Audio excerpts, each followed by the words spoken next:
हरतालिका तीज की कथा। जिनके दिव्य केशों पर मंदार के पुष्पों की माला शोभा देती है और जिन भगवान शंकर के मस्तक पर चंद्र के कंठ में मुंडों की माला पड़ी हुई है, जो माता पार्वती दिव्य वस्त्रों से तथा भगवान शंकर दिगंबर वेश धारण किए हैं, उन दोनों भवानी शंकर को नमस्कार करता हूँ। कैलाश पर्वत के सुंदर शिखा पर माता पार्वती जी ने श्री महादेव जी से पूछा, हे महेश्वर, मुझसे आप यहाँ गुप्त से गुप्त वार्ता कहिए, जो सबके लिए सब धर्मों में भी सरल महान फल देने वाली हो। हे नाथ, यदि आप भली भांति प्रसन्न है तो आप उसे मेरे सम्मुख प्रकट कीजिए। हे जगन्नाथ, आप यदि मध्य और अंत रहित है, आपकी माया का कोई पार नहीं है। मैंने आपको किस भांति प्राप्त किया है, कौन सी व्रत तप या दान के पुण्य फल से आप मुझको वर रूप में मिले। श्री महादेव जी बोले, हे देवी, यहाँ सुन, मैं तेरे सम्मुख उस व्रत को कहता हूँ जो परम गुप्त है। जैसे तारांगणों में चंद्रमा और ग्रहों में सूर्य, वर्णों में ब्राह्मण, देवताओं में गंगा, पुराणों में महाभारत, वेदों में साम और इंद्रियों में श्रेष्ठ है, वैसे ही पुराण और वेद सब में इसका वर्णन आया है, जिसके प्रभाव से तुमको मेरा आधा आसन प्राप्त हुआ है। हे प्रिय, उसी का मैं तुमसे वर्णन करता हूँ, सुनो। भाद्रपद मास के शुक्ल पक्ष की हस्त नक्षत्र संयुक्त तृतीया तीज के दिन इस व्रत का अनुष्ठान करने से सब पापों का नाश हो जाता है।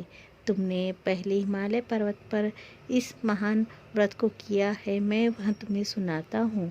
पार्वती जी बोली, हे प्रभु, इस व्रत को मैंने किस लिए किया था, यह मुझे सुनने से इच्छा है, सो कृपा करके कहिए। शंकर जी बोले, आर्यव्रत में हिमालय नामक एक महान पर्वत है, जहाँ अनेक प्रकार की भूमि अनेक प्रकार के वृक्षों से सुशोभित है, जो सदैव बर्फ से ढके हुए गंगा की कलकल ध्वनि से शब्दयमान रहता है।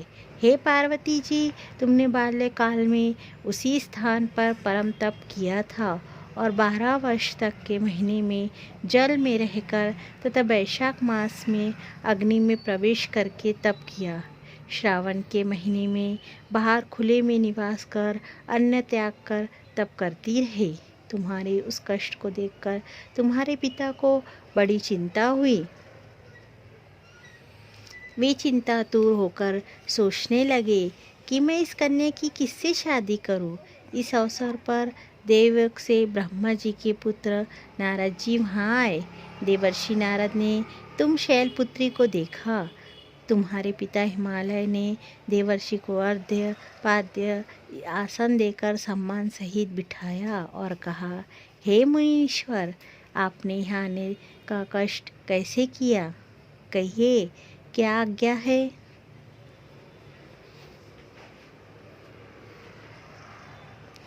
नारद जी बोले, हे गिरिराज, मैं विष्णु भगवान का भेजा हुआ यहाँ आया हूँ। तुम मेरी बात सुनो। आप अपनी कन्या को उत्तम वर को दान करो। ब्रह्मा, इंद्र, शिव आदि देवताओं में विष्णु भगवान के समान कोई भी उत्तम नहीं है, इसलिए आप अपनी कन्या को दान भगवान विष्णु को ही दे। हिमालय बोले, यदि भगवान वासुदेव स्वयं ही कन्या को ग्रहण करना चाहते हैं और इस कार्य के लिए ही आपका आगमन हुआ है, तो वह मेरे लिए गौरव की बात है।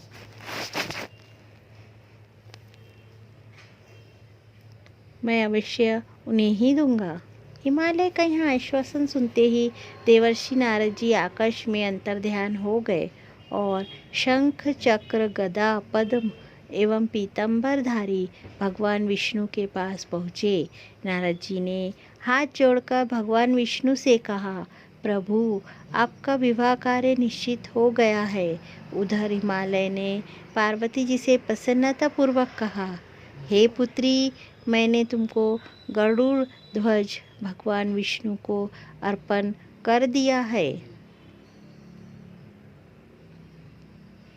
पिता के इन वाक्यों को सुनते ही पार्वती जी अपनी सहेली के घर गई और पृथ्वी पर गिरकर अत्यंत दुखी होकर विलाप करने लगी। उनको विलाप करते हुए देखकर सखी बोली, हे देवी, तुम किस कारण से दुख पाती हो, मुझे बताओ, मैं अवश्य ही तुम्हारी इच्छा पूर्ण करूँगी। पार्वती बोली, हे सखी, सुन, मेरी जो मन की अभिलाषा है सुनाती हूँ। मैं श्री महादेव जी को वरण करना चाहती हूँ। मेरे इस कार्य को पिताजी ने बिगाड़ना चाहा है।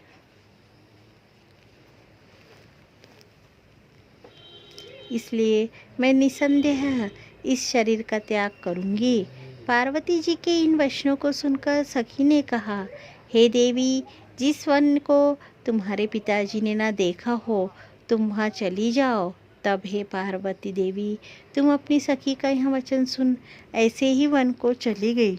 पिता हिमालय ने तुमको घर पर ना पाकर सोचा कि मेरी पुत्री को कोई देव, दानर अथवा किन्नर हरण करके ले गया है। मैंने नारद जी को वचन दिया था कि मैं पुत्री का गरुड़ ध्वज भगवान के साथ वरण करूँगा। हाय, अब यह कैसे पूरा होगा? ऐसा सोचकर वे बहुत चिंतातुर हो मूर्छित हो गए। तब सब लोग हाहाकार करते हुए दौड़े और मूर्छा दूर होने पर गिरिराज से बोले कि हमें आप अपनी मूर्छा का कारण बताओ।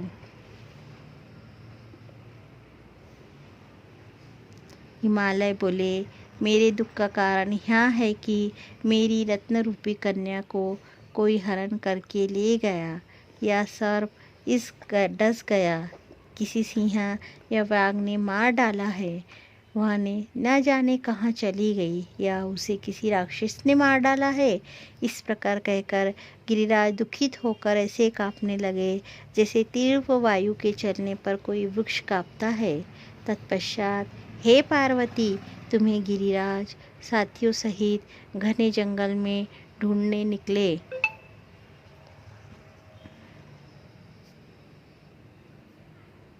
सिंह, व्याघ्र, रीछ आदि हिंसक जंतु के कारण वन महाभयानक प्रतीत होता था। तुम भी सखी के साथ भयानक जंगल में घूमती हुई वन में एक नदी के तट पर एक गुफा में पहुंची। उस गुफा में तुम अपनी सखी के साथ प्रवेश कर गई, जहां तुम अन्न जल का त्याग करके बालू का लिंग बनाकर मेरी आराधना करती रही।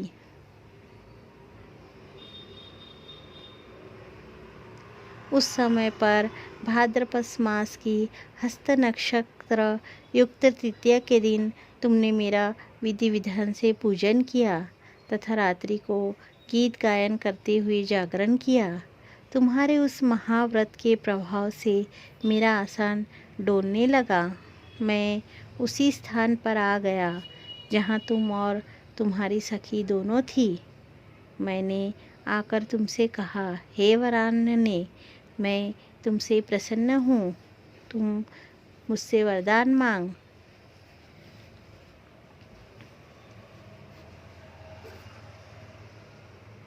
तब तुमने कहा कि हे देव, यदि आप मुझसे प्रसन्न है तो आप महादेव जी ही मेरे पति हो। मैं तथास्तु ऐसा कहकर कैलाश पर्वत को चला गया और तुमने प्रभात होते ही मेरी उस बालू की प्रतिमा को नदी में विसर्जित कर दिया। हे शुभे, तुमने वहाँ अपनी सखी सहित व्रत का पारायण किया। इतने में तुम्हारे पिता हिमवान भी तुम्हें ढूंढते ढूंढते उसी घने वन में आ पहुँचे। उस समय उन्होंने नदी के तट पर दो कन्याओं को देखा तो ये तुम्हारे पास आ गए और तुम्हें हृदय से लगाकर रोने लगे और बोले, बेटी, तुम इस सिंह व्यागति युक्त घने जंगल में क्यों चली आई? तुमने कहा, हे पिता, मैंने पहले ही अपना शरीर शंकर जी को समर्पित कर दिया था, किंतु आपने इसके लिए मना किया, इसीलिए मैं यहाँ चली आई। ऐसा सुनकर हिमवान ने तुमसे कहा कि मैं तुम्हारी इच्छा के विरुद्ध यह कार्य नहीं करूँगा। तब वे तुम्हें लेकर घर को आए और तुम्हारा विवाह मेरे साथ कर दिया। हे प्रिय, उसी व्रत के प्रभाव से तुमको मेरा अर्धासन प्राप्त हुआ है। इस व्रत राज को मैंने अभी तक किसी के सम्मुख वर्णन नहीं किया है। हे देवी, अब मैं तुम्हें यह बताता हूँ कि इस व्रत का नाम क्यों पड़ा। तुमको सखी हरण करके ले गई थी, इसलिए इस व्रत का नाम हरतालिका तीज पड़ा।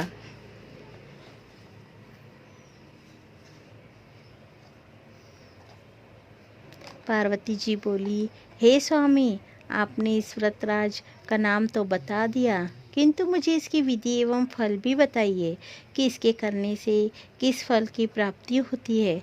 तब भगवान शंकर जी बोले, इस स्त्री जाति के अत्युत्तम व्रत की विधि सुनिए। सौभाग्य की इच्छा रखने वाली स्त्रियां इस व्रत को विधि पूर्वक करे।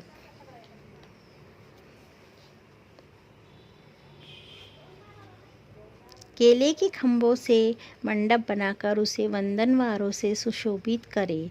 उसमें विविध रंगों के उत्तम रेशमी वस्त्र की चांदनी ऊपर तान दे। चंदन आदि सुगंधित द्रव्यों का लेपन करके स्त्रियां एकत्र हो।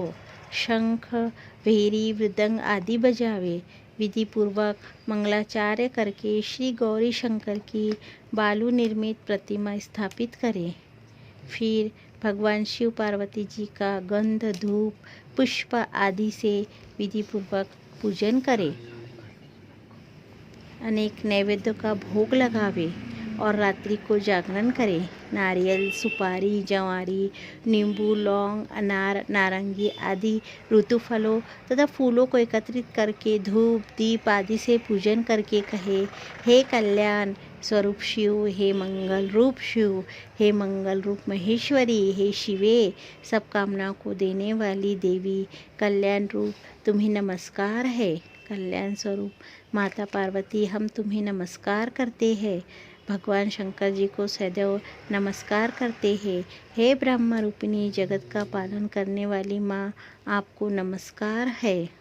हे सिंहवाहिनी, मैं संसारिक भय से व्याकुल हूँ, तुम मेरी रक्षा करो। हे महेश्वरी, मैंने इसी अभिलाषा से आपका पूजन किया है।